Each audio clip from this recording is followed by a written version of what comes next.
물질 연구 동향 이제 여섯 교수님이 나눠가지고 수업을 하고 있는데요. 원래는 일곱 교수님인데 이제 김태현 교수님이 연구년을 가셔가지고 STM 파트는 없는데 저는 2차원 물질의 중에서도 초전도 관련된 내용을 주로 얘기를 할 거예요.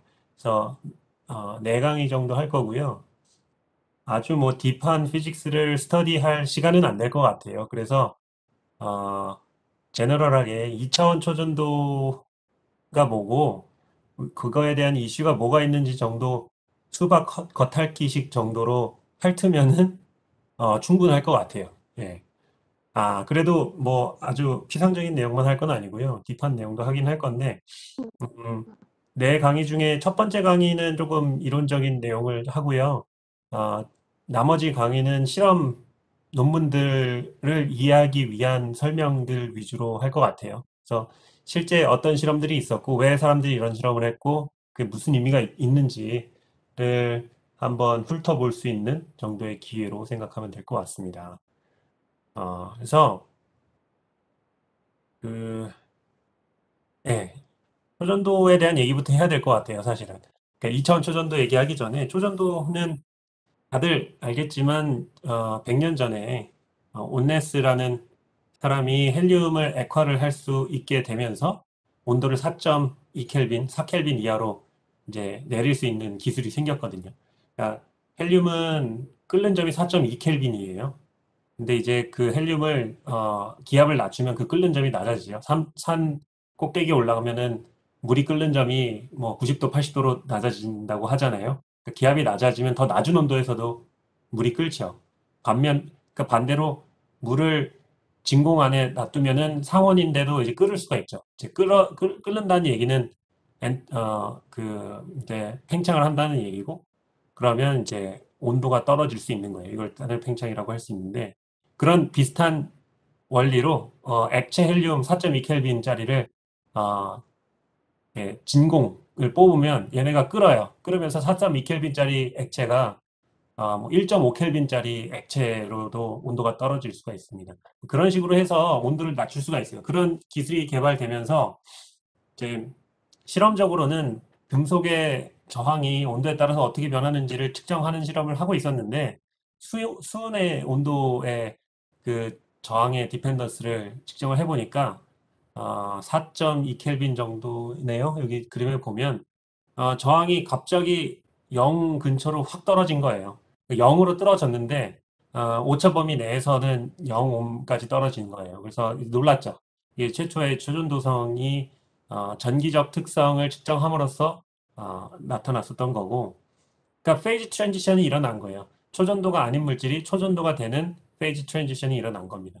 여러분들이 잘 아는 물이 여는 것도 페이지 트랜지션이고, 물이 끓는 것도 페이지 트랜지션이죠. 기체상에서 액체상, 액체상에서 고체상으로 페이지 트랜지션이 일어나죠. 예. 그런 것처럼 온도를 튜닝을 하면서 상이 바뀌는 경우를 좀 더 제너럴하게 클래시컬 페이즈 트랜지션이라고 해요. 예. 그러니까 튜닝 파라미터가 온도가 되는 거죠.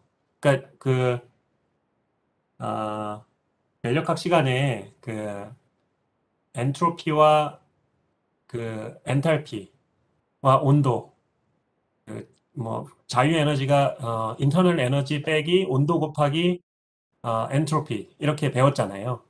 그걸 잘 보면은 인터널 에너지와 엔트로피 사이에 온도라는 파라미터가 있죠. 그러니까 이 온도를 튜닝을 하면 이 프리 에너지가 음수가 될 수도 있고 양수가 될 수도 있어요. 그러니까 이렇게 온도를 튜닝을 함으로써 나타나는 페이지 트랜지션은 그런 그 프리 에너지가 0보다 큰 값이 뭐 0보다 작아진다든지 하면서 나타나는 현상인데 대표적으로 물이 어는 게 있고. 근데 이제 초전도체도 마찬가지로 페이즈 트랜지션이라는 거예요. 예, 클래시컬 페이즈 트랜지션이에요. 온도가 튜닝 파라미터로 작용을 했기 때문에. 그러니까, 그렇고요. 아, 뭔가 오더가 된다는 거죠.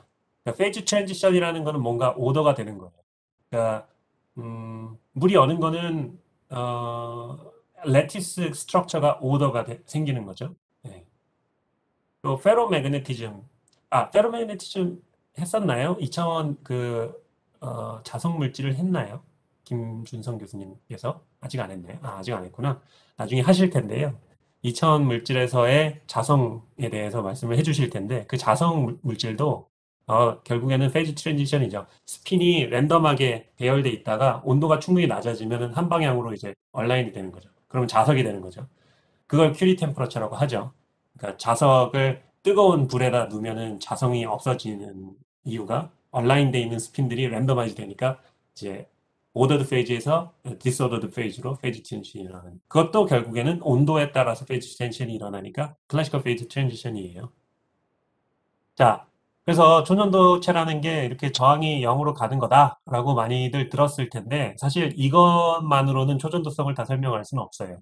그러니까 이것만 따지자면은 사실 퍼펙트 컨덕터도 초전도체냐라는 질문을 할 수가 있게 되죠. 그러니까 저항이 0인 컨덕터가 초전도체인가요? 라고 물어보면 단지 저항이 0이라고만 해서 초전도라고 얘기할 수는 없다.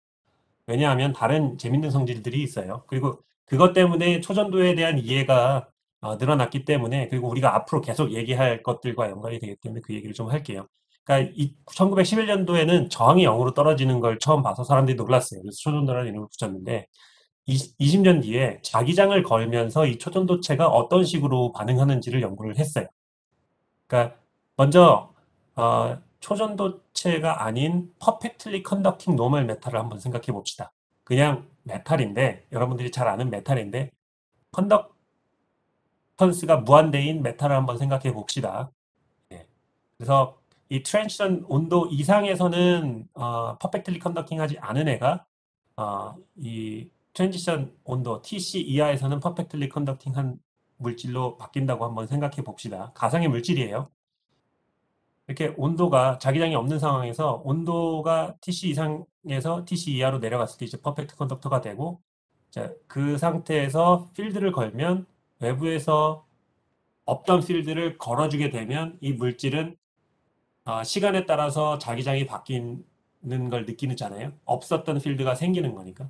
그러니까 시간에 따라 자기장이 바뀌면 EMF, 일렉트로모티브 포스가 생기면서 그 자기장을 캔슬링 하려고 하는 커런트가 생기죠. 그게 에디 커런트라고 배웠을 거예요. 들어봤을 거예요. 그러니까 외부에서 자기장을 시간에 따라서 없던 자기장을 걸어주면 또는 시간에 따라서 자기장을 바꿔주면 그 도체에 이거를 스크리닝하기 위해서 유도 전류가 흘러요. 그게 에디 커런트고요. 그렇게 해서 결국에는 이 퍼펙트 컨덕터 내부에는 자기장이 들어갈 수가 없습니다. 왜냐하면 이 자기장을 걸어줌으로써 시간에 따라 자기장이 변하니까 이 퍼펙트 컨덕터 안에는 유도기 전력이 생기면서 반대 방향으로 커런트가 감아 흐르면서 내부의 자기장은 캔슬하게 되는 방향으로 전류가 유도가 되고요. 퍼펙트 컨덕터이기 때문에 이 유도 전류는 디케이 하지 않습니다. 그러니까 영원히 돌죠. 그러니까 영원히 자기장은 도체 내에서 캔슬아웃 돼서 없어요. 그 상황에서 다시 자기장을 끄면 원래 상태로 돌아오죠. 네. 그런데 이제 온도를 낮추기 전에 자기장을 먼저 걸고 온도를 낮추는 상황을 생각해 봅시다. 그러니까 TC 이상에서 노멀 메탈일 때, 그러니까 컨덕팅하지 퍼펙트 컨덕터가 아닌 상황에서 자기장을 걸면 그냥 들어가겠죠. 왜냐하면 유도 전류가 순간적으로 생기겠지만 금방 오믹한 디스페이션 때문에 그 유도 전류가 없어질 거예요. 그러니까 언젠가는 메탈 안에 자기장이 들어가요. 이게 여러분들이 보통 아는 메탈이 다 자기장에 잘 들어가는 이유가 퍼펙트한 컨덕터가 아니기 때문이겠죠. 그 상황에서 온도를 낮추면은 퍼펙트 컨덕터인 상황에서 자기장이 들어가 있는 상황이에요. 이 상황에서 자기장을 다시 끄면 퍼펙트 컨덕터 입장에서는 자기장이 있다가 없어지는 거잖아요. 그러니까 얘는 또 시간에 따른 자기장의 변화가 생겨버리는 거예요. 아까랑 반대 방향으로. 그러니까 반대 방향으로 유도전류가 생기죠. 그러니까 자기장을 껐는데 이제는 그 유도전류 때문에 끄는 걸 방해하려는 유도전류 때문에 이 퍼펙트 컨덕터 안에는 자기장이 생겨버립니다. 이상한 일이 생겨요. 네, 이렇게 되고요. 근데 초전도는 똑같은 실험을 해보면 어떻게 되냐면 TC를 먼저 낮추고 자기장을 걸든 자기장을 걸고 TC를 낮추든 TC 이하로 온도를 낮추든 언제나 이 초전도체 안에는 자기장이 안 들어갑니다. 그러니까 왜냐고 물어보지 말고요. 그냥 1931년도에 실험을 해봤더니 이렇게 됐어요. 네. 사람들이 이 초전도가 나오고 얼마나 신기했겠어요. 야, 이게 뭐지? 왜 도대체 이게 이게 뭘까? 왜 이럴까? 이게 정말 정이 0일까? 이런 사람들이 온갖 상상을 했겠죠. 여러분들 입장에서도 굉장히 신기했을 거잖아요. 그래서 막 이것저것 해봤는데 자기장도 걸어봤는데 퍼펙트 컨덕터면은 자기장을 걸었을 때 이 온도를 먼저 낮추냐 자기장을 먼저 거느냐의 순서에 따라서 나중의 상태가 다른데 초전도는 그거랑 상관없이 언제나 같은 상태로 간다는 거고요. 이 상태에서 자기장을 다시 끄면 그냥 원래 상태로 돌아와요. 예. 이게 큰 차이였어요. 그러니까 퍼펙트 컨덕터라고만 생각을 하면 설명할 수 없는 자기적인 현상이 있었고요. 네, 이거를 한번 생각해 보시면 여러분들 고체 그 역학 시간에 패스 인디펜던트한 뭐라 그러지? 패스 인디펜던트한 에너지 변화가 있을 때를 리버서블 프로세스라고 하죠. 그러니까 예를 들어서 어, 높이 h만큼 물건을 들어 올리는데 이거를 1번 경로를 따라서 올리든 2번 경로를 따라서 올리든 어쨌든 높이만 h가 바뀌면 얻게 되는 에너지는 mgh다. 이런 거 배웠을 거예요. 이거를 천천히 올리다가 빨리 올리든 옆으로 갔다가 이제 돌아오든 어쨌든 높이가 h만큼 차이가 나면 에너지는 언제나 mgh다. 경로에 상관없이. 이게 리버서블 프로세스고 이래 그런 시스템이 이제 컨서버티브 포스가 작용할 때 이런 리버서블 프로세스의 비헤이브를 보인다라고 배웠을 겁니다. 그러니까 이 초전도의 관점에서도 정확히 그런 상황이에요. 온도를 먼저 바꾸든 자기장을 먼저 바꾸든 어쨌든 간에 이니셜 스테이트와 파이널 스테이트는 같습니다. 경로에 상관없이. 그러니까 이걸 마이스너 이펙트라고 하는데요. 자기장이 안 들어가는 거를 이제 마이스너 이펙트를 하는데 이게 이제 리버서블 이펙트라는 거죠. 거기서부터 사람들이 생각을 했어요. 이 초전도라는 상태는 패스 인디펜던트 하구나. 그러니까 뭔가 서머다이나믹한 프리 에너지로 기술이 돼야 될 거다라는 생각을 한 겁니다. 아까 말했던 그 중력에 의한 위치 에너지도 어떤 프리 에너지인 거죠. 그죠? 음. 네, 역학적인 프리 에너지를 이제 위치 에너지라고 한다면 지금 말한 이 파라미터 온도나 자기장을 바꿔가면서 어, 기술되는 이 시스템을 나타내기 위해서는 어떤 프리 에너지가 필요한데 이제 서머다이나믹 할 거죠. 온도를 튜닝 파라미터로 한 거니까. 예. 그래서 노말 상태와 초전도 상태의 프리 에너지의 차이는 이 정도 될 거다라는 생각을 했어요. BC라는 게 크리티컬 필드예요. 그러니까 초전도성을 깨는데 필요한 필드거든요. 그러니까 초전도체가 있는데 온도를 높여도 TC 이상으로 올려도 초전도체가 깨지지만 자기장을 BC 이상으로 걸어도 초전도체가 깨집니다. 이 초전도체가 버틸 수 있는 최대 자기장이 있어요. 그리고 그 자기장이 크면 클수록 당연히 그 초전도체는 안정한 초전도체겠죠. 그러니까 초전도인 상태가 노멀 상태일 때보다 에너지가 많이 작겠죠. HBC가 클수록. 근데 이제 마그네틱 에너지가 B의 제곱에 비례하잖아요. 그러니까 이런 식으로 쓸 수가 있죠. 그러니까 그 당시에 사람들로 빙의를 한번 해봅시다. 1931년도의 사람이에요, 여러분들은. 초전도가 왜 일어나는지 몰라요. 하지만 비헤이비어를 보니 패스 인디펜던트 하니까 서머다이나믹 프리 에너지로 기술되어야 할 거다라는 생각을 했고요. 그 초전도성체가 되면서 시스템이 안정화가 되는데 그 안정화가 되는 정도가 얼마일까? 라고 보면 얼마의 자기장을 걸었을 때 이 초전도체가 깨지는지로 가늠할 수 있겠다라고 해서 이런 이퀘이션을 쓸 수가 있겠죠. 네. 그러면들은 이제 이런 식으로 이제 물리학자들이 초전도에 대해서 이해를 하기 시작합니다. 그래서 그 뒤에는 좀 더 이제 이거 말고도 다른 퀀텀 이펙트를 기술하기 시작합니다. 왜냐하면 이 초전도체라는 건 너무나 오비어스하게 퀀텀 이펙트예요. 예. 그렇기 때문에 이런 그 마그네틱 에너지 텀뿐만 아니고 키네틱 에너지 텀도 있는데 이게 여러분들 그 양자역학 시간에 배웠던 슈레딩거 이퀘이션의 키네틱 에너지에 자기장이 걸렸을 때 가장 제너럴한 폼이죠. 예, 그 벡터 포텐셜이 이 델 앞에 붙는 요런 키네틱 에너지 텀이 있고요. 마그네틱 에너지 텀이 있고요. 요 앞에 있는 요 텀은 이제 second order phase transition을 설명하기 위한 건데요. 그러니까 아까 phase transition 얘기를 했죠. 초전도체가 초전도성이 phase transition의 대표적인 예 중에 하나인데 이 phase transition은 first phase transition, second order phase transition 이렇게 있죠.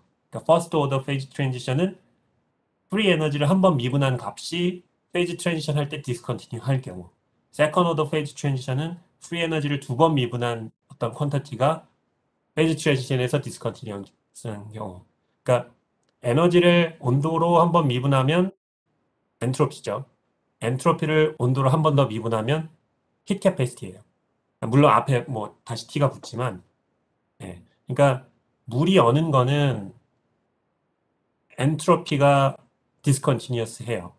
그러니까 같은 영도지만 곧 얼음 영도와 물 영도는 같은 영도지만 그 엔트로피가 다르죠. 하나는 무질서하고 하나는 암무질서하고, 그죠? 그러니까 물이 어는 게 대표적인 first order phase transition이에요. 음. 근데 초전도체는 사람들이 실험을 해보니 second order phase transition이더라 라는 실험도 했어요. 뒤에서 잠깐 얘기를 할 거지만, 예. 아까 말했듯이 second order phase transition은 heat capacity가 discontinuous 하다는 거죠. 그래서 사람들이 heat capacity를 측정을 했어요. 초전도체에 대해서 이해하기 위해서 사람들이 고군분투를 했습니다. 할 수 있는 건 다 했어요. 자기장도 걸어보고 온도도 바꿔보고 전류도 흘려보고 뭐 압력도 가해보고 했는데 이 사람들이 한 게 뭐냐면 heat capacity를 측정을 했어요. 그랬더니 노멀 상태일 때랑 초전도체 상태일 때 그 크리티컬 템퍼러처를 기준으로 heat capacity가 갑자기 디스컨티니어스하게 점프를 합니다. 초전도성이 되면서. 자, 왠지는 아직 물어보지 마세요. 실험을 했더니 그렇게 나왔어요. 그러니까 이 사람들이 생각할 수 있는 건 오직 페이지 트랜지션이 세컨드 오더 페이지 트랜지션이구나. 그러니까 그걸 기술할 수 있는 프리 에너지를 쓸 수밖에 없는 거죠. 그래서 이제 쓴 게 이런 텀입니다. 여기서 이제 푸사이라는 게 오더 파라미터예요. 이 시스템이 얼마나 오더돼 있느냐를 나타내주는 파라미터예요. 이제 뒤에서 얘기를 할게요. 그러니까 페로마그넷 같은 경우에 자석 같은 경우에는 온도가 큐리 템퍼러처 이하로 내려가면 스핀이 정렬하기 시작합니다. 그리고 그 정렬할 정도를 오더 파라미터라고 합니다. 그러니까 보시는 바와 같이 온도가 TC 이하에서 오더 파라미터가 쭉 증가해요. 예. 근데 이 페로마그넷에서의 오더 파라미터를 피지컬한 퀀터티가 뭐냐라고 물어보면 뭐겠어요? 마그네타이제이션이겠죠. 스핀이 얼마나 정렬되어 있느냐가 얼마나 오더되어 있느냐를 말하는 거잖아요. 그러니까 마그네타이제이션을 온도에 따라 플롯하면 이렇게 나와요. 예, 이게 이제 페로마그넷에서의 오더 파라미터는 이 마그네타이제이션으로 대변이 돼요. 예, 초전도에서의 오더 파라미터는 슈퍼컨덕팅 일렉트론 덴시티예요. 그러니까 초전도성을 주는 전자의 덴시티가 이 오더 파라미터의 역할을 합니다. 너무 당연한 얘기죠. 예, 초전도라는 건 전류가 전도성이 좋아진다는 거고, 전도성이라는 건 결국 전자의 흐름을 얘기하는 거고, 그런 초전도성을 주는 전자의 덴시티가 얼마나 많으냐가 얼마나 초전도적인 오더가 많으냐를 말해주는 거고, 그게 크면 클수록 초전도체가 강해지는 거죠. 예. 그래서, 근데 이제 재밌는 거는 이 오더 파라미터가 컴플렉스 넘버일 거라는 거예요. 마그네타이제이션은 그냥 리얼 밸류잖아요. 0이면 0, 1이면 2, 3이면 3인데 초전도체의 오더 파라미터는 컴플렉스 넘버일 거라는 거예요. 이, 왜냐고 또 물어보면 그럴 것 같아서 이게 아, 여러분들이라면은 당연히 이렇게 생각할 것 같죠. 왜냐하면 초전도성이라는 게 양자역학적으로밖에 설명할 수 없다라고 하면 어딘가에서 앰플리튜드와 페이즈의 개념이 들어와야 되잖아요. 퀀텀 미케니컬 파티클의 웨이브 펑션 푸사이가 앰플리튜드와 페이즈로 정의가 되죠. 앰플리튜드는 그 파티클이 그 장소에 있을 확률, 페이즈는 뭐예요? 그냥 페이즈죠. 그게 그 페이즈가 결국에는 나중에 이 인터피어런스 효과도 주고 그러죠. 포톤 가지고 이제 인터피어런스가 일어나는 이유가 1번 패스와 2번 패스의 페이즈 디퍼런스 때문에 나타나는 거잖아요. 코히런스, 결맞음, 양자적인 결맞음 얘기를 아마 배웠을 거예요. 양자역학 시간에. 그러니까 퀀텀 미케니컬한 오브젝트일 것 같은 초전도의 오더 파라미터는 너무나 자연스럽게 컴플렉스 넘버일 것 같아요. 예. 그리고 그 앰플리튜드는 아래 보이시지만 슈퍼컨덕팅 일렉트론의 로컬 덴시티일 것 같아요. 그죠? 다 동의를 하죠. 혹시 이의가 있으면 꼭 얘기해 주세요. 아, 잠깐 질문. 네네. 그러니까 오더 파라미터가 슈퍼컨덕팅 일렉트론 덴시티라고 하신 음, 게 제곱이 음. 그러면 덴시티를 말한다는 건가요? 그렇죠. 그러니까 이거는 양자역학에서 스테이트 펑션, 그러니까 푸사이의 제곱이 probability잖아요. 네. 그거죠. 그러니까 여기서 조금 불편한 점이 뭔지 알 것 같은데 양자역학에서의 웨이브 펑션 푸사이와 초전도체 오더 파라미터 푸사이를 같은 푸사이를 써놓고 마치 비슷한 것 마냥 얘기를 하고 있잖아요. 왜 그래도 되는지가 조금 불편하죠. 그런가? 저는 그랬거든요. 학생 때. 예. 근데 뭐라고 설명해야 될까? 이렇게 하면 설명이 잘 돼요. 예. 결론적으로 말씀드리면 이렇게 하면 양자역학 처음 배울 때 여러분들 컬처 쇼크를 한번 얻었을 텐데 왜 푸사이를 왜 왜 푸사이 제곱이 probability예요? 라고 물어보면 되게 어려운 질문이거든요. 좀 철학적인 질문이에요, 사실은.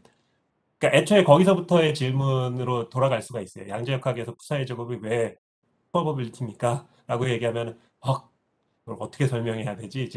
이제 조금 고민이 되는데 뭐냐 하면 저는 어떻게 생각하냐면 양자역학이라는 거는 일어나는 현상들을 설명하기 위한 이론이에요. 프레임워크. 프레임인 거예요. 이건 도구예요. 도구를 이용해서 자연계를 잘 설명할 수 있으면 된 거예요. 왜 제곱이어야 되냐? 잘 설명하니까. 자, 그렇게 지금은 넘어갑시다. 이거 굉장히 재밌는 질문이고요. 결국 양자역학이란 무엇인가랑도 연관이 되는 질문인데요. 그 양자역학의 푸사이와 오더 파라미터의 푸사이는 거의 같은 개념으로 씁니다. 여기서는. 네, 그렇게 생각하시면 돼요. 단지 이제 양자역학 때는 파티클 하나, 입자 하나를 가지고 시작을 합니다. 전자 하나가 포텐셜 월에 갇혔을 때 페이즈 어큐뮬레이션이 어떻게 되고 에너지가 퀀타이즈가 되고 하는 거를 배워요. 그나마 여러분들의 컬처 쇼크를 줄이기 위해서 가장 심플한 퀀텀 오브젝트 하나를 가지고 얘기를 하는데요. 이 슈퍼컨덕터는요, 그 안에 있는 전자가 어, 전부 여러 개가 있겠죠. 1몰이 10의 6.02 곱하기 10의 23승계잖아요. 그러니까 카본 12g 안에는 원자가 10의 23승계 정도 있거든요. 그러니까 알루미늄, 이 초전도체거든요. 알루미늄 안에 있는 전자들이 온도가 1켈빈, 이게 TC가 1켈빈이에요. 알루미늄은. 1켈빈 이하가 되면 그 전자들은 전부 갑자기 초전도 슈퍼컨덕팅 일렉트론이 되기 시작합니다. 그러면서 그 저항이 없어져요. 그러니까 잘 생각해 보시면 여기 우리가 생각하는 퀀텀 오브젝트는 싱글 파티클이 아니고 그 전자 전부예요. 매니바디 퀀텀 오브젝트입니다. 네. 그래서 뒤에 얘기를 할 거예요. 이게 초전도체의 가장 중요한 포인트 중에 하나예요. 10의 23승계나 되는 수많은 전자들이 하나의 퀀텀 페이즈로 기술이 된다라는 게 중요한 얘기 중에 하나인데요. 이게 계속 그쪽으로 가면은 너무 어려워질 것 같아서 애써서 안 가보겠습니다. 예. 어쨌든 슈퍼컨덕터는 퀀텀 오브젝트고요. 전자 한 개, 두 개, 분자 하나, 양자역학 시간에 다 배웠지만 초전도체 안에 있는 전자 10의 23승계가 하나의 퀀텀 오브젝트로 행동을 합니다. 마치 젤리처럼. 젤리처럼. 젤리 안에는 분자가 많지만 그게 한 덩어리가 되면 하나의 오브젝트처럼 행동하잖아요. 마치 초전도체 안에 있는 전자가 그렇게 행동을 해요. 예. 그래요. 예. 그렇고요. 그래서 이 페이지가 잘 디파인이 된다는 게 초전도체의 아주 중요한 점입니다.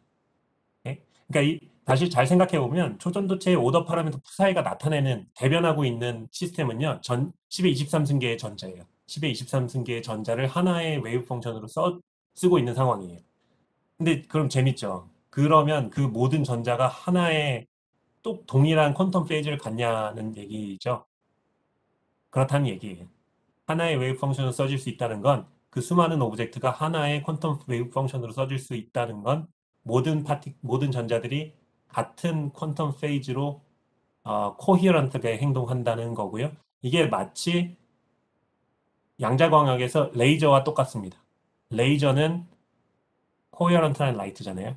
그거를 웨이브 네이처로 보면 예쁜 그 일렉트로마그네틱 웨이브지만 포톤의 입장에서 보면 그 안에 있는 전자들이 전부 같은 퀀텀 페이지로 동일한 방향으로 진행하고 있는데 그게 레이저예요. 그러니까 이거 다시 이제 파티클 웨이브 듀얼리티로 넘어가는데 레이저를 잘 생각해 보시면 굉장히 페이지가 well defined 돼 있고 앰플리튜드가 well defined 돼 있는 일렉트로마그네틱 웨이브라고 볼 수도 있지만 파티클 입장에서 보면 수많은 포톤들이 같은 페이지를 가지고 진행하는 거예요. 그게 퀀텀 옵틱스에서 없으면 안 되는 레이저이고요. 그거의 포톤을 전부 전자로 한번 바꿔보세요. 그러면 그게 초전도입니다. 웨이브 펑션 똑같습니다. 제가 쓰진 않겠지만 레이저의 웨이브 펑션과 초전도의 웨이브 펑션이 똑같아요. 매니바리 웨이브 펑션이. 하여튼 너무 디토어를 많이 했고요. 어쨌든 이 초전도체라는 거는 단순히 저항이 0으로 가는 퍼펙트 컨덕터라고만 보는 거는 너무 고등학교 수준이고요. 이제 대학원 수준의 대학원 물리학과 학부생 수준에서는 초전도체 안에 있는 전자들은 전부 퀀텀 오브젝트고 동일한 퀀텀 페이지로 코히어런트하게 동시에 움직이는 젤리 같은 애다. 이렇게 생각하시면 됩니다. 그래요. 예.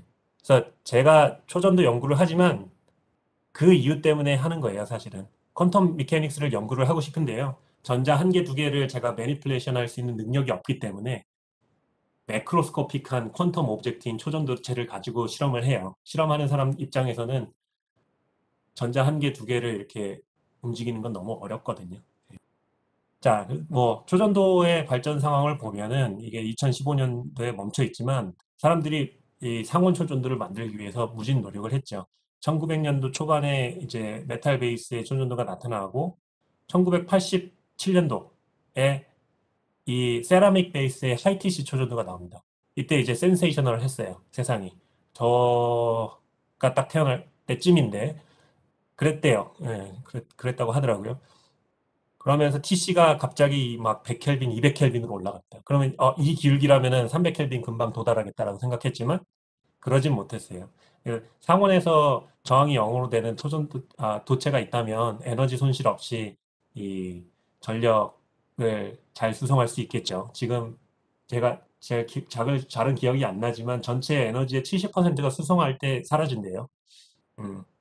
그러니까 이 전선만 좋아도 좋을 텐데 초전도라면 얼마나 좋을까라는 생각 뭐 이런저런 아이디어 때문에 이제 룸템퍼처 초전도를 연구를 했는데 지금은 룸템퍼처 초전도가 발견이 됐습니다.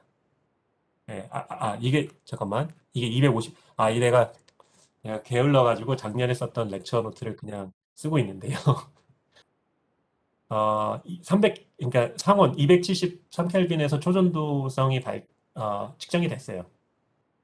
근데 이제 문제는 압력을 지구 중심의 압력보다 더 높은 압력으로 가해줘야 이제 상온 초전도가 되더라라는 데까지는 발표가 됐습니다. 요거는 재작년 버전이고요. 250켈빈은 재작년이고요. 작년 기준, 올해 기준인가 작년 기준인가로는 0도씨에서 초전도가 됐습니다. 이게 이제 그렇고요. 이거는 그냥 상식으로 알아두시고. 자, 그래요. 그래서 초전도라는 게 1911년도에 사람들이 발견을 하고, 뭐, 재밌다. 뭘까? 이해를 하고 싶어 했죠. 근데 이제, 1950년대 전까지는 그 한 4, 50년간은 초전도성이 왜 일어나는지를 몰랐어요. 아까 제가 말씀드렸던 이, 이 프리 에너지 있잖아요. 이렇게 쓰는 요거를 이제 여기 보시면 phenomenological한 theory예요.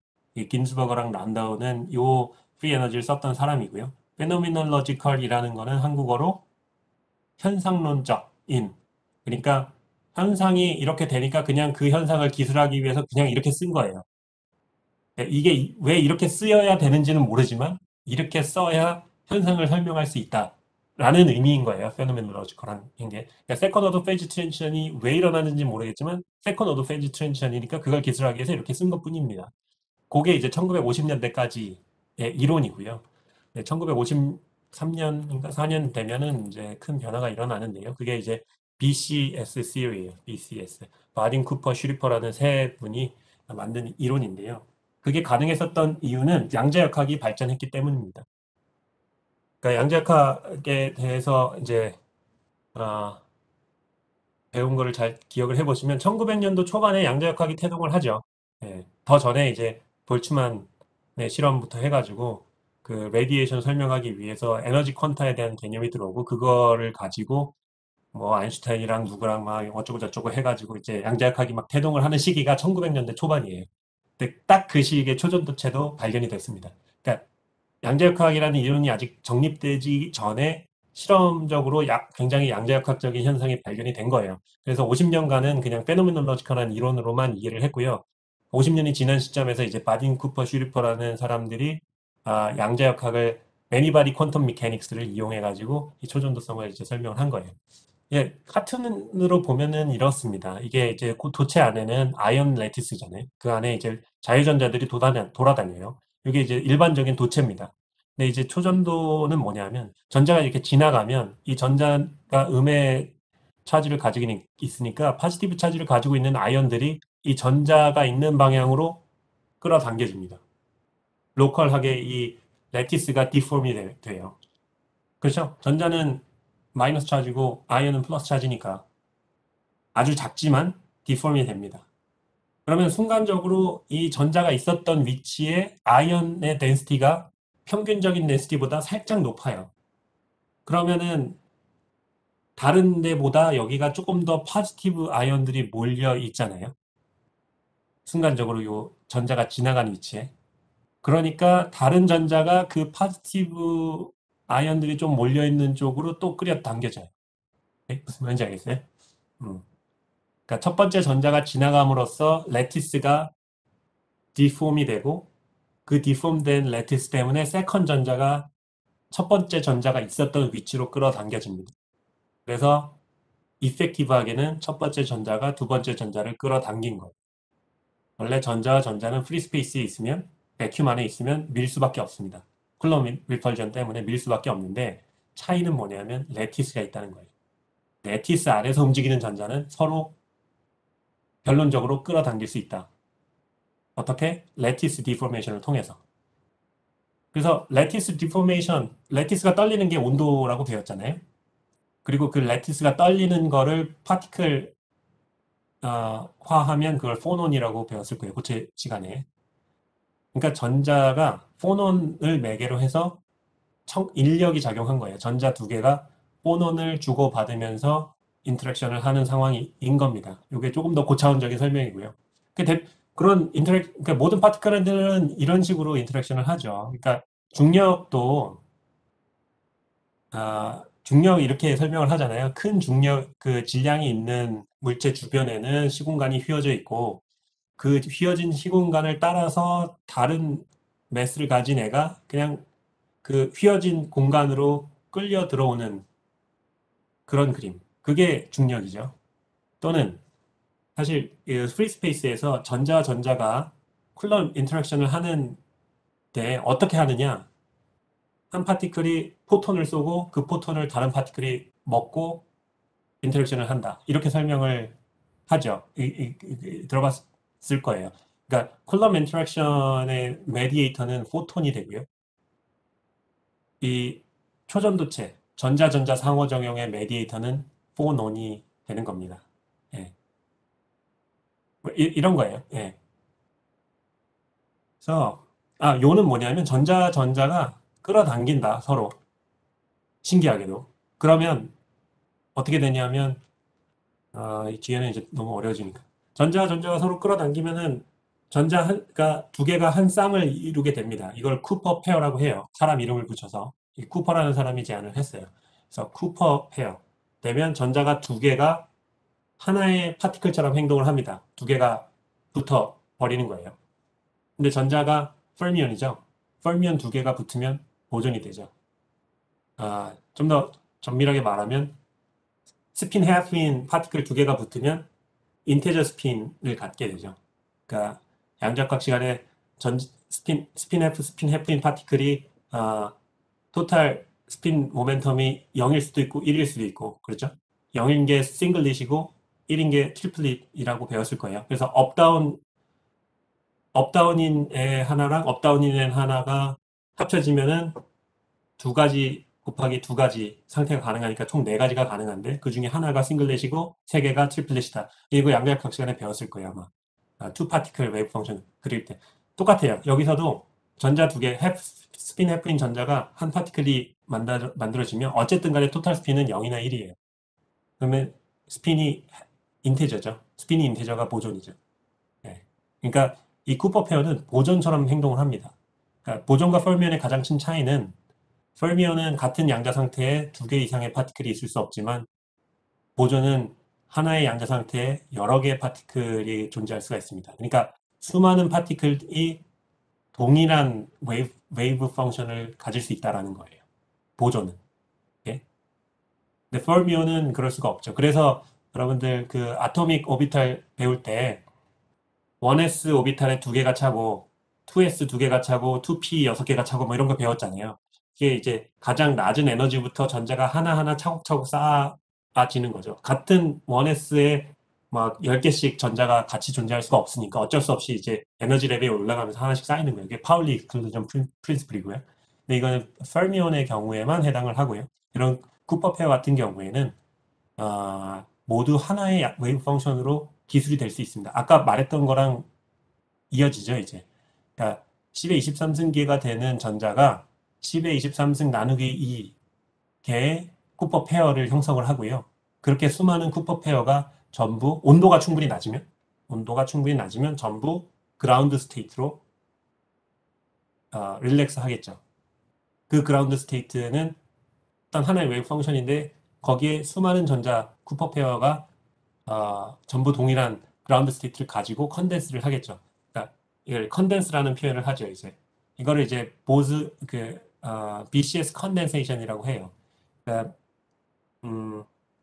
전자가 익숙하니까 이제 펄미온 보존 얘기할 때 전자를 얘기를 많이 하는데 전자 말고 원자들도 펄미온과 보존이 있습니다. 그래서 보존인 원자들은 온도가 충분히 낮으면 그 원자들의 모든 상태가 하나의 웨이브 펑션으로 그라운드 스테이트로 전부 컨덴스가 될 수 있어요. 응축이 될 수 있습니다. 그러면은 이제 그걸 이제 보즈 아인슈타인 컨덴세이션이라고 하죠. 혹시 그 아토믹 오비탈 그 AMO나 레이저 쿨링 이용해서 그 콜드 아톰 연구하시는 분들이 이런 보즈 아인슈타인 컨덴세이션을 이용해서 어, 어, 재밌는 연구를 하죠.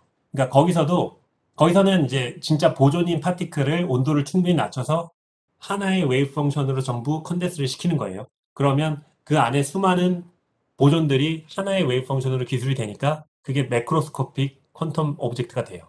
그러니까 젤리가 되는 거죠. 전부 하나처럼 움직입니다. 우리는 어떻게 하느냐 하면 고체 안에 있는 전자가 서로 페어를 이뤄서 쿠퍼 페어라는 보존으로 변환을 시킬 수 있다면 포논을 통해서 그러면 온도가 충분히 낮으면 그 수많은 전자들이 하나의 퀀텀 웨이브 펑션으로 컨덴스가 되면서 하나의 퀀텀 오브젝트, 매크로스코픽한 퀀텀 오브젝트로 행동을 한다는 거죠. 그러니까 매크로스코픽한 퀀텀 오브젝트니까 그냥 쉽게 생각해서 디스페이션이 없는 거죠. 하나의 웨이브 퀀텀 오브젝트는 디스페이션이 없잖아요. 이렇게 얘기해도 되는지 모르겠지만 어쨌든 그런 연유 때문에 이제 초전도성도 일어나고 마임스너 이펙트도 일어나는 거거든요. 예. 그래서 초전도에 대해서 좀 얘기를 했습니다. 이제 그 BCS 이론이 이런 식으로 쓰이는데요. 뭐 이런 거를 다 이해할 필요는 없고요. 중요한 건 뭐냐면 여기 이제 파인만 다이어그램으로 전자 상호작용을 표현을 한 거예요. 이게 전자 두 개가 와서 포논을 매개로 해서 다른 전자 상태로 스캐터링을 하는데 이런 인터랙션을 이제 쓰면은 전자와 전자가 인력이 작용할 수 있다라는 걸 BCS 세 사람이 라이트 다운 해가지고 썼습니다. 네. 그래서 초전도 그리고 더 중요한 거는 그렇게 해서 디벨롭한 이론으로 얼마나 초전도체 힛 캐패시티라든지 뭐 일렉트론 덴시티라든지 라는 거를 전부 계산해낼 수 있거든요. 그렇게 해서 계산한 결과와 실험적으로 측정한 결과가 굉장히 잘 맞았어요. 그러니까 굉장히 성공적인 이론이었어요.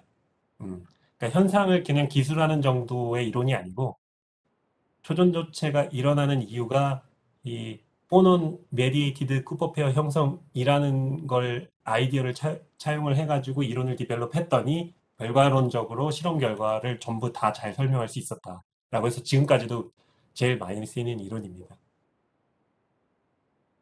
아까 다 얘기했던 거예요. 그러니까 이제 웨이브 펑션 10의 23승계의 전자들을 다 기술을 하려면은 웨이브 펑션이 굉장히 복잡해질 텐데 BCS는 이걸 얘기한 게 아니구나. BCS가 택한 방법이 이제 민필드 시오리라는 건데요. 넘어가고요. 나중에 필요하면은 얘기합시다. 자, 그래서 초전도체 좋습니다. 초전도 좋고요. 지금 초전도체를 이용해서 양자역학적인 현상을 보이는 소자들도 만들고요. 그걸 이용해서 사람들이 유용함을 이제 끄집어 내려고 하는 거예요. 그걸 퀀텀 엔지니어링이라는 이름을 붙이기도 합니다. 대표적인 예 중에 하나가 양자 컴퓨터죠.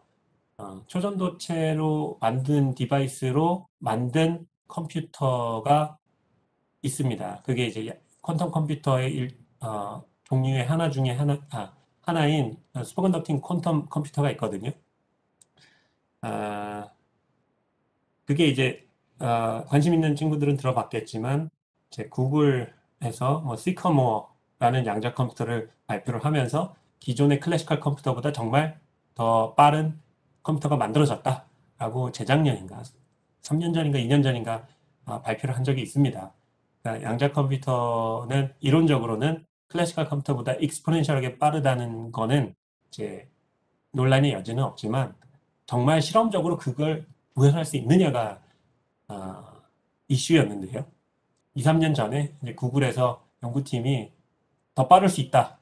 더 빠를 수 있다가 아니고 더 빠르다라는 걸 실험적으로 보였어요. 그 양자 컴퓨터를 만든 소재가 초전도체입니다. 왜냐하면 아까도 말씀드렸지만 초전도체는 크기는 매크로스코픽한데 그 매크로스코픽한 초전도체이지만 그 초전도체가 보이는 행동은 하나의 퀀텀 웨이브 펑션으로 기술이 된다는 거예요. 그러니까 초전도체 한 덩어리, 정말 이 사과만한 알루미늄 한 덩어리와 여기 사과만한 알루미늄 한 덩어리가 있다고 봅시다. 이 두 개를 1켈빈 이하로 쿨링을 하면 이 각각 덩어리 안에 있는 모든 전자는 하나의 웨이브 펑션으로 써져요.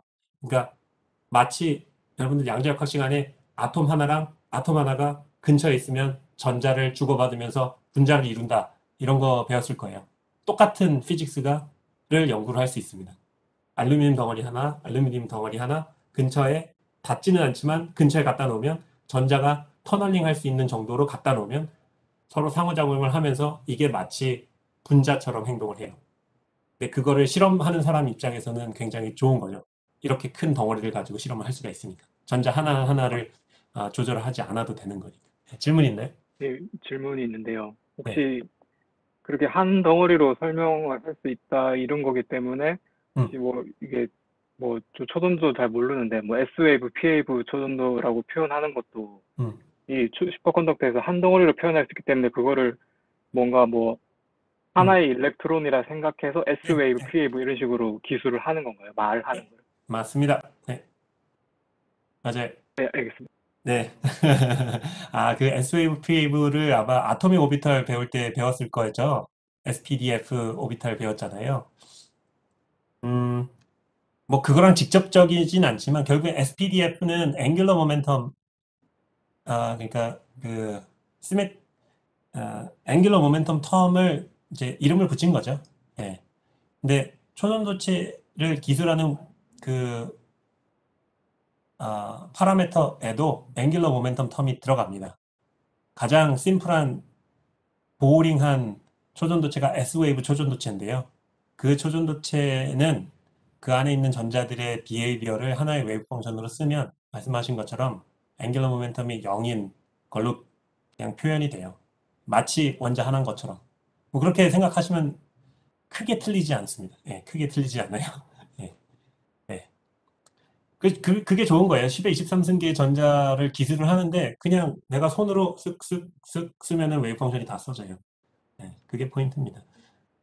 아, 그렇고요. 그런 게 이제 보통 초전도체를 연구를 하는데 3D에 살고 있잖아요. 아마도 우리는 아닌가?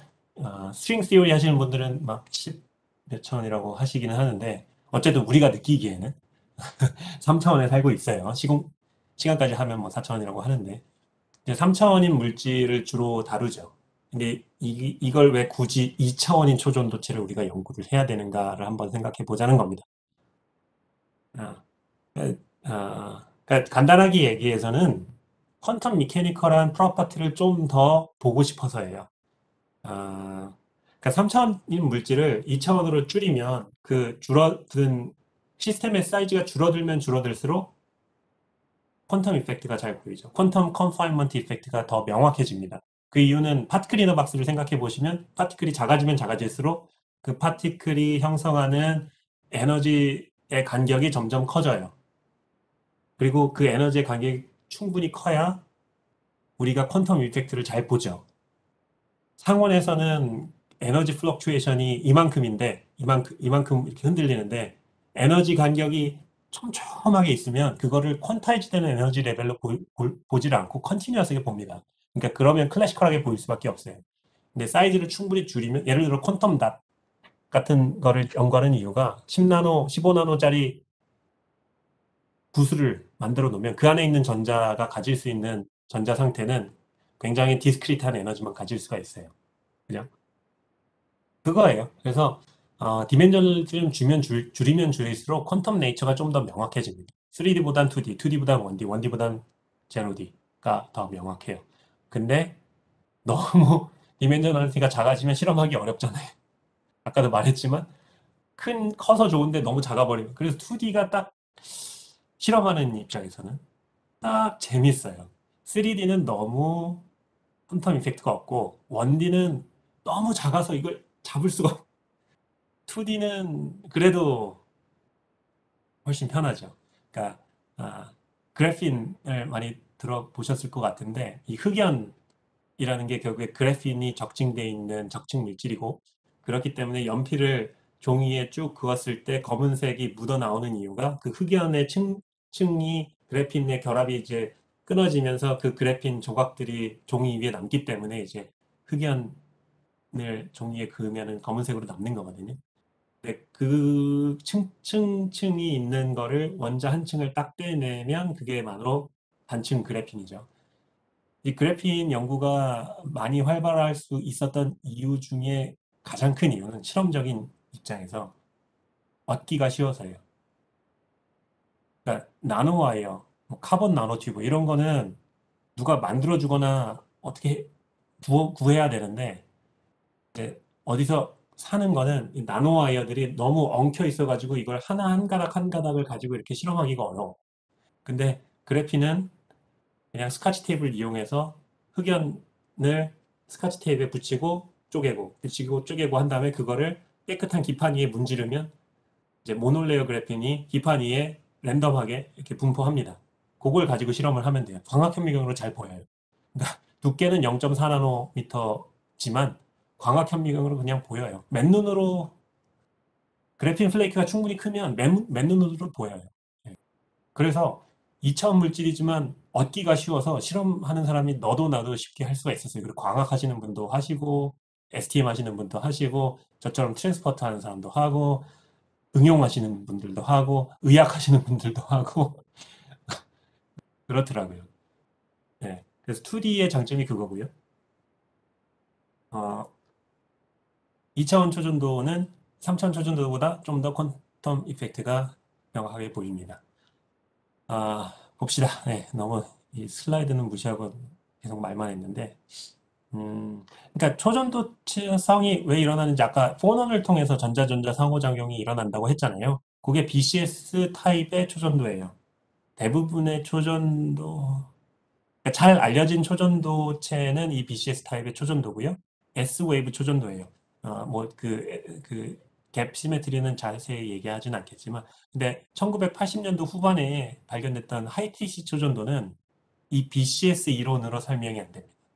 BCS 이론으로 예측할 수 있는 최대 크리티컬 템퍼러처가 있는데요. 한 3, 40켈빈밖에 안 돼요. 근데 얘네는 TC가 100켈빈, 200켈빈이 돼버립니다. 그러니까 혼온을 매개로 해서 전자전자 상호작용으로는 이 하이 TC 초전도가 왜 일어나는지 설명할 수가 없습니다. 그럼 왜 일어나느냐? 몰라요. 아무도 모릅니다. 네, 몰라요. 그냥 그게 다고요. 그래서 그걸 이해하고자 이런저런 실험들을 해요. 아까 말씀드렸지만 처음에 초전도 사람들이 발견하고 나서 막 여기 이렇게 저렇게 찔러봤겠죠. 온도도 바꿔보고 압력도 줘보고 자기장도 걸어보고 지금 하이티시 초전도 연구도 비슷해요. 압력도 걸어보고 어떻게 바뀌는지 그리고 이런저런 이론 theoretical candidate들이 많이 있습니다. 근데 하나같이 그러니까 모든 현상들을 한 번에 잘 설명할 수 있는 이론이 없어요. 이 현상은 이 이론으로 설명이 되고 저 현상은 저 이론으로 설명이 되는데 이거를 통합할 수 있는 이론이 아직 없습니다. 그런 상황이고요. 그래서 이 차원으로 가면 훨씬 시스템이 컨트롤러블해지겠죠. 훨씬 이제 파라미터가 하나가 줄었잖아요. 그러니까 나타나는 현상을 기술할 때 3차원 벡터를 이용해서 슈레딩거의 계시를 쓰는 것보다 2차원 벡터를 이용해서 쓰는 게 훨씬 편하겠죠. 이제 단순하게 그런 이유 때문에 나도 문제가 좀 더 쉬워지겠죠. 좀 더 우리가 텍스트북에서 배우던 웨이브 펑션이랑 가까워집니다. 그런 이유도 있고요. 그러면서 이제 왜 초전도성이 일어나는지에 대한 이해도 높아질 수가 있겠죠. 근데 잘 생각해보면 디멘저널리티가 줄어들면 줄어들수록 초전도성은 약해질 수밖에 없다라는 생각을 할 수밖에 없을 거예요. 왜냐하면 첫 번째, 컨벤셔널 위즈덤.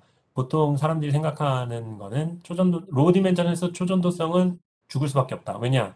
첫 번째, 로우 디멘전이 되면 3D 물질에 있는 전자보다는 이 2차원이나 1차원에 있는 전자 사이에 청력이 더 강하게 작용할 수밖에 없어요.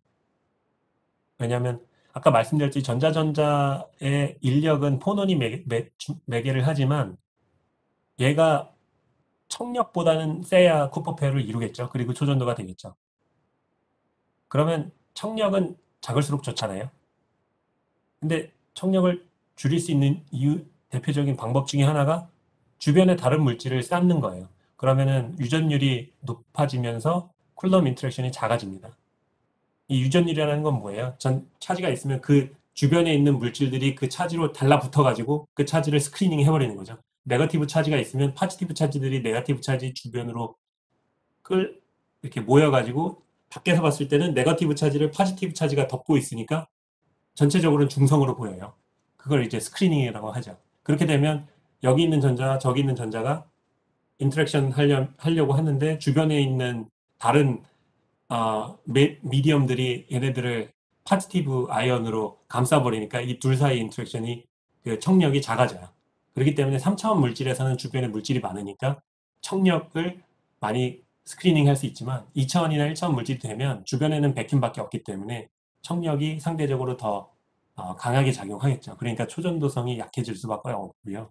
그다음에 멀미 마그넘 티어렘이라는 게 있는데요. 이건 뭐냐면 2차원 이하에서는 오더드 스테이트가 있을 수 없다라는 얘기예요. 이게 좀 볼드한 스테이트먼트인데 여기에 대해서는 또 혹시 이거 조기룡 교수님 말씀하셨나요? 하셨나? 멀미의 마그넘 티어렘 혹시 들어봤어요? 안 들어본 것 같아요. 네. 멀미 마그넘 티어렘은 2차원 이하의 시스템은 절대 영도가 아닌 한 오더드 스테이트가 있을 수 없다. 왜? 파이나이트 타임 thermal fluctuation 때문에 오더인 상황을 묶을 수 없다. 조금이라도 온도가 있으면 예를 들어 2D 페로매그네트 같은 경우에 3차원의 3D 자석은 존재할 수 있지만 2차원의 자석이 되려면 스핀이 정렬을 해야 되는데 2차원에서는 인터랙션이 약하기 때문에 약간의 더블 플럭시에이션만 있어도 얘네가 다 랜덤화이즈가 될 거다. 이런 얘기예요. 그래서 로우 디멘저널 물질은 오더 스테이트가 상대적으로 생기기가 어렵습니다. 예. 이론적은 그런데요. 실제는 생겨요. 생기는데 조금 약하게 생길 뿐입니다. 예, 그래서 어쨌든 디멘저널리티가 작아지면 초전도성이 약해질 수밖에 없다라는 이유 중에 하나가 있고요. 세 번째는 이제 그냥 생각해봐도 우리가 실제 실험할 때 초전도체가 아주 순수하진 않겠죠. 주변에 이제 중간중간에 임퓨리티가 있을 텐데 3차원이라면 전자가 이렇게 디투할 수 있는데 2차원이라면 훨씬 디투하기가 힘들죠. 1차원이라면 디투할 수가 없겠죠. 전 외나무 다리에서 디펙트를 만나면 갈 수가 없어요. 그러니까 1차원 물질은 아주 깨끗하지 않으면 전도가 제대로 일어나지 않습니다. 하지만 2차원 물질은 그래도 옆으로 돌아갈 수는 있죠. 3차원 물질은 위로도 돌아갈 수 있지만 2차원 물질은 그래도 옆으로는 돌아갈 수 있어요. 그래서 실험하는 입장에서 그나마 2차원이 실험하기 수월하다.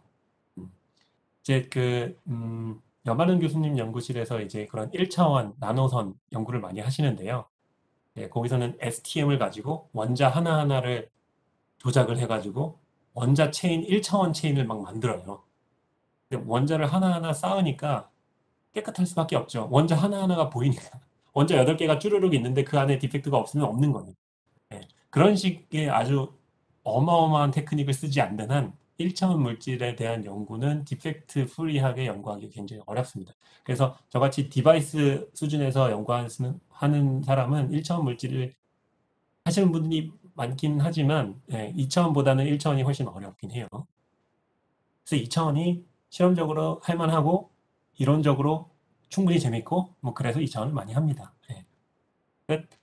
자, 그래서 정리를 하자면 초전도성이라는 게 처음에 발견이 됐고 사람들이 고군분투를 해서 이렇게 저렇게 해서 50년 동안 현상론적인 이론 가지고 꾸역꾸역 살아왔는데 1950년도에 양자역학을 마스터한 3명이 혜성처럼 나타나서 BCS 이론을 창제를 하죠. 그래서 초전도성이 왜 일어나냐 하면 전자가 포논 레티스 바이브레이션을 매개로 해서 바인딩이 될 수 있기 때문에 퍼미온 2개로 이루어진 이 쿠퍼 페어는 보존처럼 행동할 수 있고 온도가 충분히 낮으면 하나의 퀀텀 스테이트로 컨덴스가 될 수 있고 그러니까 매크로스코픽하게 많은 전자들이 하나의 웨이브 펑션으로 써질 수가 있고 그게 바로 오더링이 되는 거죠.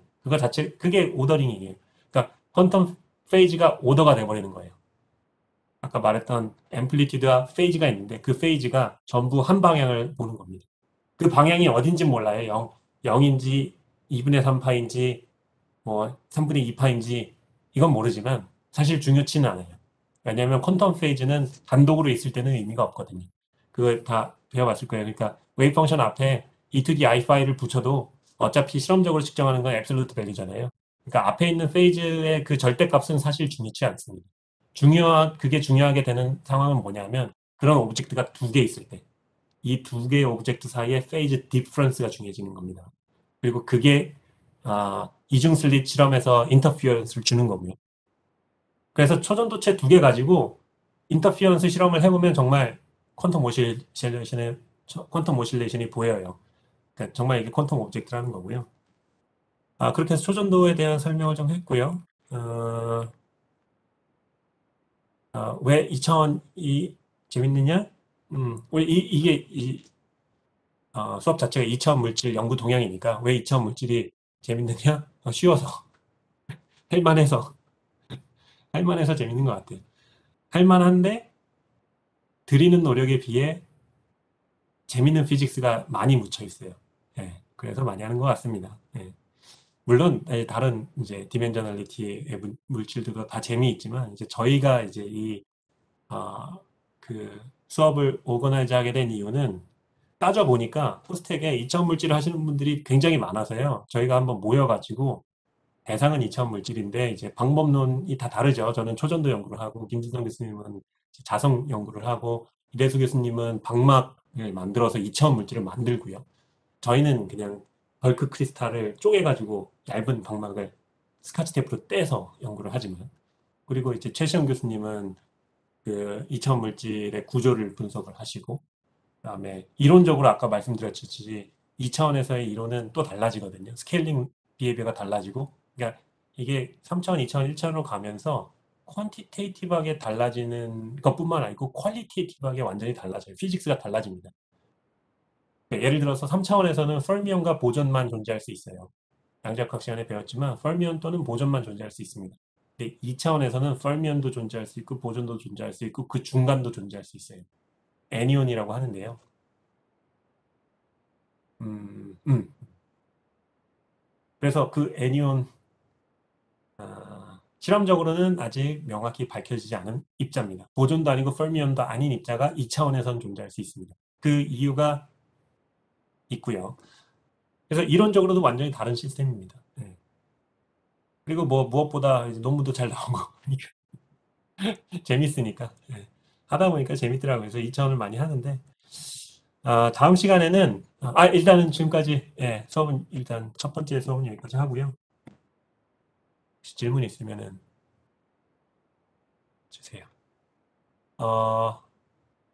채팅으로 잠깐만 이게 내가 채팅을 어떻게 보는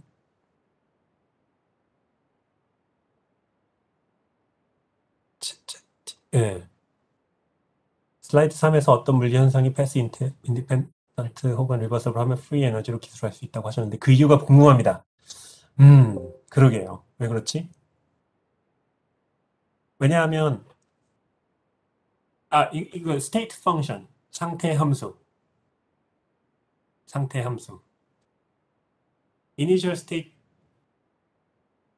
패스에 상관없이 이니셜 스테이트에서 파이널 스테이트로 갈 때 패스에 상관없이 기술이 된다라는 얘기는 이니셜 스테이트의 어떤 상태, 파이널 스테이트의 어떤 상태가 어떤 그 시스템을 기술하는 유니크한 상태가 될 수 있다는 얘기죠. 말이 되나? 누가 질문했죠? 이병준 학생. 그러니까 이거는 그러니까 1번 상태에서 1번 파라미터에서 2번 파라미터로 가는데 1번 패스로 가냐, 2번 패스로 가냐, 3번 패스로 가냐에 따라서 도달하는 상태가 달라져 버리면 그 상태는 그 상태대로 유니크니스가 없어지는 거죠. 무슨 말이지? 네. 상태 함수라고 들어봤죠? 스테이트 펑션. 그 상태를 기술한 상태 함수. 그 상태를 기술하는 함수. 네. 그게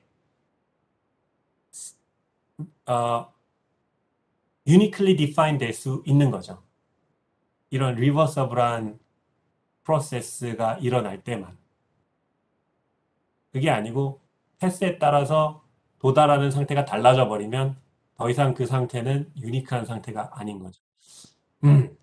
무슨 말인지 알겠어요? 혹시? 알, 알겠어요? 대단한데? 네. 유니크니스와는 다르게.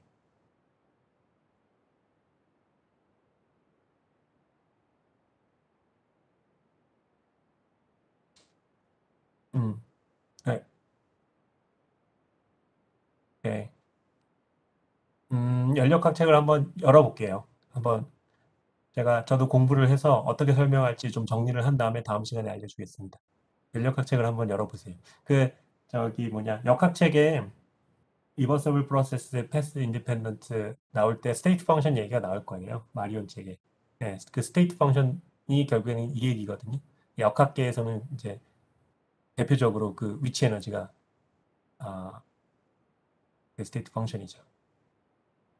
그럴 수 있는 이유는 중력이 컨서버티브 포스이기 때문에 컬리스하기 때문에 뭐 그렇게 설명을 하는데 역학 시간에 그거랑 이제 그 연력학 시간에 배우는 그 프리 에너지와 리버서블 프로세스 단원과 결국엔 똑같은 얘기예요. 그리고 제가 지금 하는 얘기도 똑같은 얘기고. 근데 제가 잘 어떻게 설명하는지 잘 기억이 안 나서 공부를 좀 해보겠습니다. 네. 프리 에너지가 아니라 다른 포텐셜에도 상관없다는 말씀이십니다. 프리 에너지라는 거는 프리 에너지가 뭐냐에 어, 프리 에너지가 프리 에너지의 정의를 물어보는 건가? 혹시?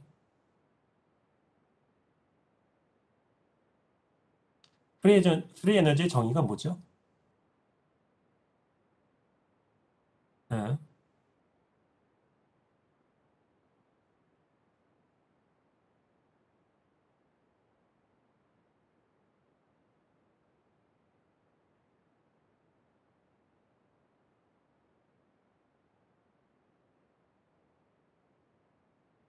그렇죠. 뭐 어떤 그 시스템의 압력이 할지 뭐가 일정할지는 뭐 시스템마다 다르니까 뭐 다른 거를 차용해서 써는 되던데요. 이 시스템을 잘 기술할 수 있는 프리 에너지면 됩니다. 예. 그러니까 뭐 글쎄요. 뭐 초전도체에서 사실 따지고 보면은 어떤 뭐 깁스 프리 에너지 써야 되는지 할리머지 써야 되는지 뭐 A를 써야 되는지 아르바이트인가 뭐 그걸 써야 되는지는 그 시스템을 이제 쉽게 기술할 수 있는 프리 에너지를 그냥 갖다 쓰면 되는데요. 그냥 그걸 통틀어서 대충 퉁쳐서 그냥 프리 에너지라고 계속 얘기를 한 겁니다. 네. 네. 그래요. 이게 아, 연력학 수업은 아니니까 제가 그냥 대충 기억하고 있는 연력학 그 뭐냐, 그 이해도에 빗대가지고 그냥 설명한 수준이라서 완벽하지는 않을 수 있어요. 근데 이제 아이디어만 통했다면 됩니다. 패스 인디펜던트 할 때는 스테이트 펑션 로 기술이 되기 때문에 이제 웰디파인드는 프리 에너지로 기술을 할 수 있다. 서머다이내믹 프리 에너지로 기술을 할 수 있다라는 아이디어. 그냥 그겁니다. 그게 답니다. 그 안에 있는 디테일은 이제 그거대로 이제 이론이 전개를 하겠죠. 네. 자, 그러면 수업은 여기까지 하도록 하겠습니다. 교수님 질문이 있는데 네, 그 오더 파라미터에서 네네. 이 앰플리튜드 파트가 웨이브 펑션의 크기로 나타나져 있잖아요. 근데 네. 제가 그 예전에 봤을 때는 이거를 슈퍼컨덕팅 갭으로 표현하는 경우를 봐가지고 이 두 개가 같은 개념인 건가요? 좋은 질문이에요. 여기서의 오더 파라미터는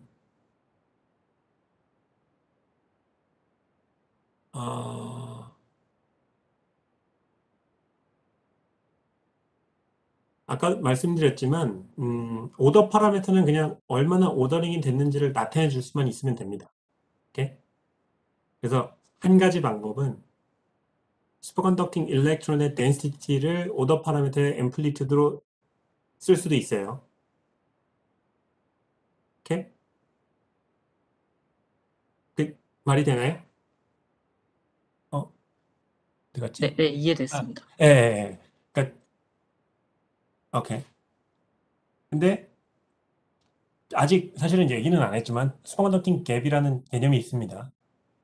그러니까 슈퍼컨덕팅 갭이라는 건 뭐냐면 쿠퍼 페어를 깨는데 필요한 에너지라고 이해하시면 돼요. 이 쿠퍼 페어의 바인딩 에너지라고 생각하시면 됩니다.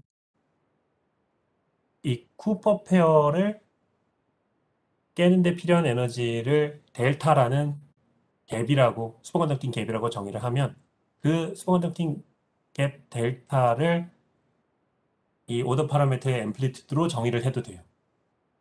그렇겠죠? 갭이 0이 되면 초전도성이 없어지는 거고 갭이 크면 클수록 초전도성이 커지는 거고 더 오더가 돼 있으니까. 무슨 말인지 알겠어요? 그러니까 둘 다 맞아요. 결론부터 말씀드리면 둘 다 맞아요. 그 페이즈가 달라지는 순간에 어떤 오더링을 표현할 수 있으면 상관이 없다라는 말씀이신 건가요? 예, 오더 파라미터는 오더의 정도를 표현할 수 있으면 돼요. 예. 근데 이제 네, 감사합니다.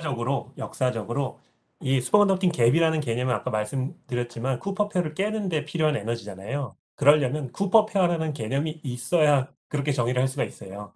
그러니까 1950년 이전에는 슈퍼컨덕팅 갭이라는 개념이 없었어요. 그리고 그냥 어떻게 생각했냐면 사람들이 초전도체 안에 전자가 많은데 온도가 낮아지면 낮아질수록 노멀 일렉트론들이 슈퍼컨덕팅 일렉트론으로 변한다 라고 생각을 했어요. 그러니까